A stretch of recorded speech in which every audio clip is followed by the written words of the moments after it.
Nina Khrushcheva, a Russian historian and author who also is the great-granddaughter of the 20th century Soviet leader Nikita Khrushchev. And she's joining me now from New York. Thank you for being back with us on the program. You know so much about the dynamics and what happens there. This is the first time, Nina Khrushcheva, that an American journalist has been accused and now put on trial under these specific charges since the end of the Cold War, since the end of the Soviet Union. Give us just at this point the context of what makes this so unique and why now. Oh, thank you. Yes, it is has not happened since the Cold War.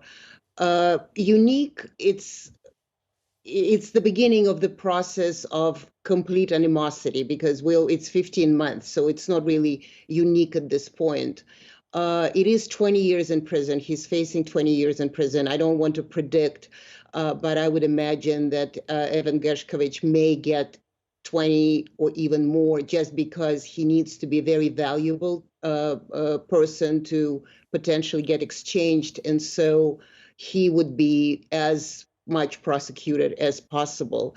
But I think at this point, we cannot really talk about uniqueness anymore. I think they are, as Matthew Chance pointed out, I think correctly, the Russian state is taking prisoners of all kinds, and Americans particularly, just because the Russians or Putin feels that if America is all out hybrid war with Russia, helping Ukraine, arming Ukraine, maligning Russia all over the world, damaging Putin's reputation at all times, talk to him, and as he always says, in inappropriate terms. So all bets are off. So the Russians can do whatever they can do, but let's remember that Putin also a descendant of the KGB, former operatives. He himself is a former KGB operative. So he does act in this kind of tough-nosed national security national security agenda when they collect as many prisoners and they don't really,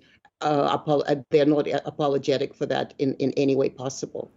Well, you know, even you know, more sort of direct. I'm going to play you another clip of Putin in that conversation with Tucker Carlson, in which he basically outlined the parameters, I mean, of a swap. So let's just play this.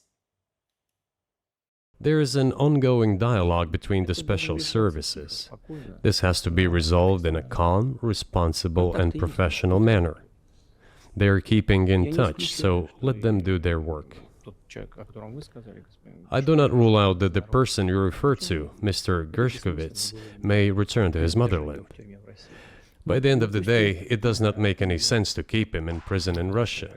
We want the U.S. Special Services to think about how they can contribute to achieving the goals our special services are pursuing. We are ready to talk. Moreover, the talks are underway.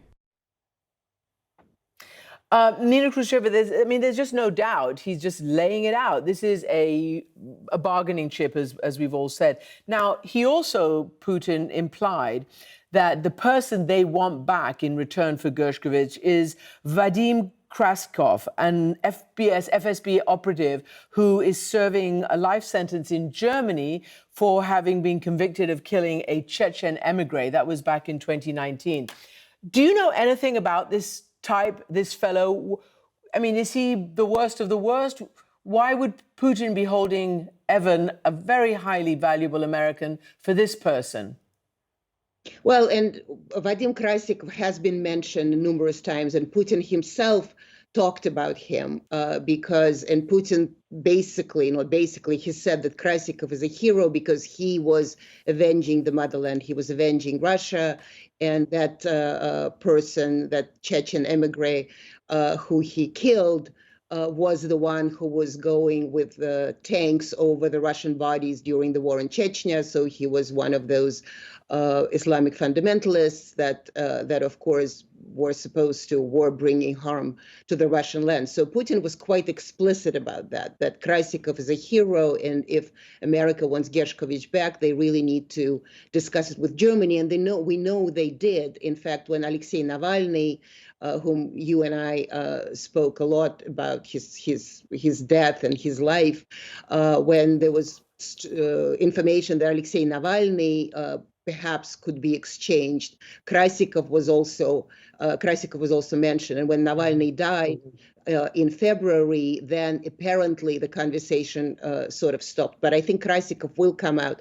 And one last thing, Sergei Rybkov, one of the Ministry of Foreign Affairs officials, in fact, yesterday or today said very pointedly that the conversation about exchange is going on. So that was a message in relations to Evan Gershkovich's trial, is that we're eager to do that. We, the Russians, are eager to do that, but we need to have good conditions from the other side.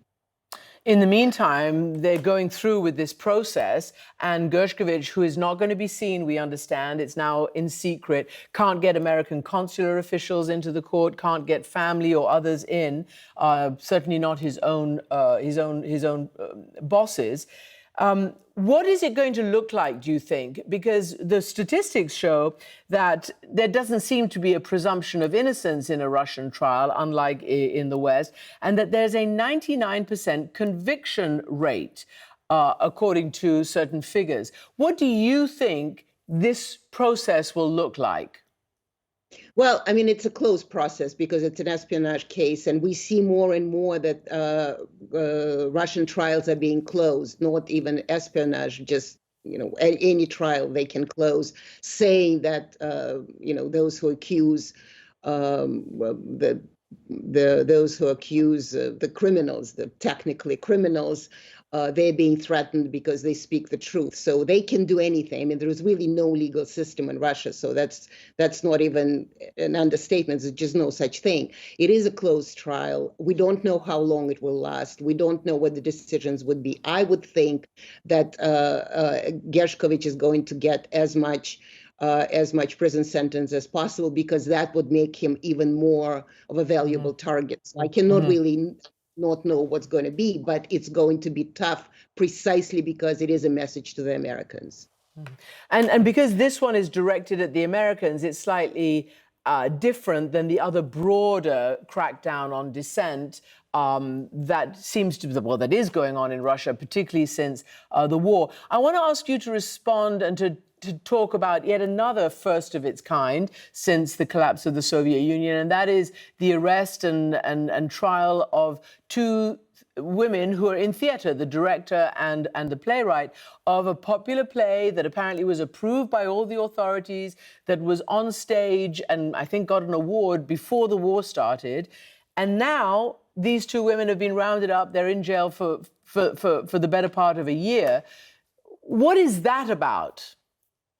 Well, and that's another kind of, when I mentioned the closed trial, actually their trial, this is the theater director, Evgenia Berkovich, and the playwright Svetlana Petrichuk, who was originally from Belarus. And the play that they put on stage is called The Venus, the Falcon. It's actually, I haven't seen it, but I read the play, and it's really very interesting as how women who are disillusioned in life, they end up in Syria and fighting for terrorism, and then because they're disillusioned then in that kind of life, they go back to Russia and then being tried as criminals. So it's a very tragic and beautiful story against terrorism, and in a very Russian fashion.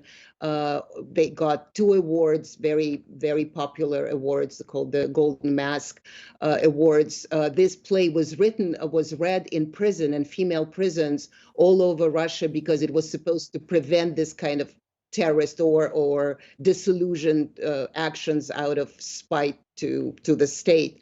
And so suddenly, in a complete reversal, these women are now deemed as terrorists. They promote terrorism. They've been testimony of every important theater-related, literature-related person in Russia in their defense. And there's one horrible person who's a secret informer who said, "Oh, that seemed to be Russian men are presented in bad light, and therefore this play is against Russian men." And so that the trial was closed. So we are not going to see how it's going to develop and play out. But this is sort of the Russia today, is that the foreign agents. We also discussed this topic. I think there is about 800 foreign agents in Russia now. And even a year ago, 2 years ago, for sure, they were people who were supposedly getting money from